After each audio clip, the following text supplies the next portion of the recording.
Trump's signature on the dollar bill, the full story. The announcement. On Thursday, March 26, 2026, the U.S. Treasury Department announced that all future U.S. paper currency will bear President Donald Trump's signature, making him the first sitting president in American history to have his signature appear on paper money. The story was first broken exclusively by Vanity Fair before the Treasury issued its formal press release. The framing was unambiguous. The decision was announced in honor of the 250th anniversary of the United States of America, with officials describing it as recognition of the nation's historic milestone, the semi-quincentennial. U.S. Department of the Treasury. What exactly is changing?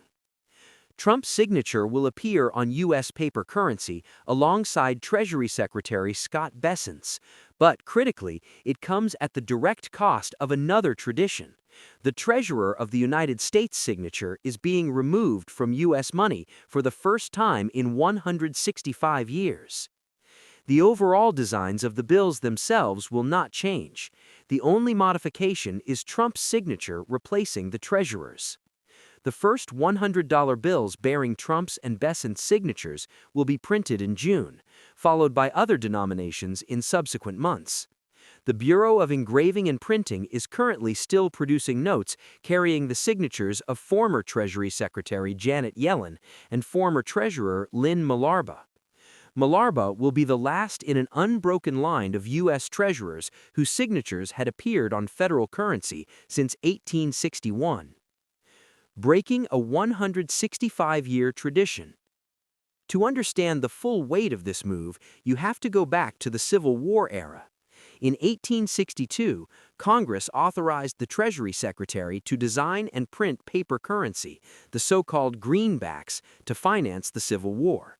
Since that moment, for over 165 years, the tradition has been clear and consistent. U.S. paper currency carries the signatures of the Treasury Secretary and the Treasurer of the United States, not the President. No sitting president has ever had their signature on a dollar bill, until now. The official justification. The administration's rationale centers on the semi-quincentennial, America's 250th birthday on July 4, 2026. Treasury Secretary Scott Bessent framed the move in sweeping celebratory terms, saying the decision reflects that the country is on a path toward unprecedented economic growth, lasting dollar dominance, and fiscal strength and stability under Trump's leadership. U.S. Treasurer Brandon Beach was equally effusive, stating that the president's mark on history as the architect of America's Golden Age economic revival is undeniable. Printing his signature on the American currency is not only appropriate, but also well-deserved. U.S. Department of the Treasury. Part of a much bigger pattern. This announcement does not exist in isolation. It is the latest instance of Trump putting his name and likeness on American cultural institutions, following his renaming of the U.S. Institute of Peace, the Kennedy Concert performing arts venue, and a new class of battleships. Concurrently, there is a parallel effort on the coins side. Earlier this month, a federal arts commission approved the final design for a 24-karat gold commemorative coin bearing Trump's image to help celebrate America's 250th birthday. However, an effort for a circulating $1 Trump coin was set back by laws prohibiting the depiction of living individuals on U.S. coins. The currency signature workaround avoids that legal barrier because it is a signature, not a portrait or image of a living person. Beyond currency, in his second term, Trump has pressed on with efforts to plaster his name across the government, launching Trump RX, a prescription drug website, the Trump Gold Card for immigration, putting his picture on some national park annual visitor passes, and installing his name on the building and signage of the U.S. Institute of Peace. The legal question. The legality of the signature move sits in a gray zone. Federal law says no living president can appear on U.S. currency, though the administration has argued that restriction does not apply to coins. For bills, the situation with a signature rather than a portrait creates a different legal question. Michael Bordeaux, director of the Center for Monetary and Financial History at Rutgers, acknowledged the move will undoubtedly draw political pushback, but said he does not know if Trump has crossed any legal red lines, since the Treasury Secretary may have the authority to decide who signs the currency. A statute governing the printing of Federal Reserve notes gives the Treasury broad discretion to change designs to guard against counterfeiting, including requiring that certain elements, including "In God We Trust," be maintained, and that portraits only feature deceased individuals.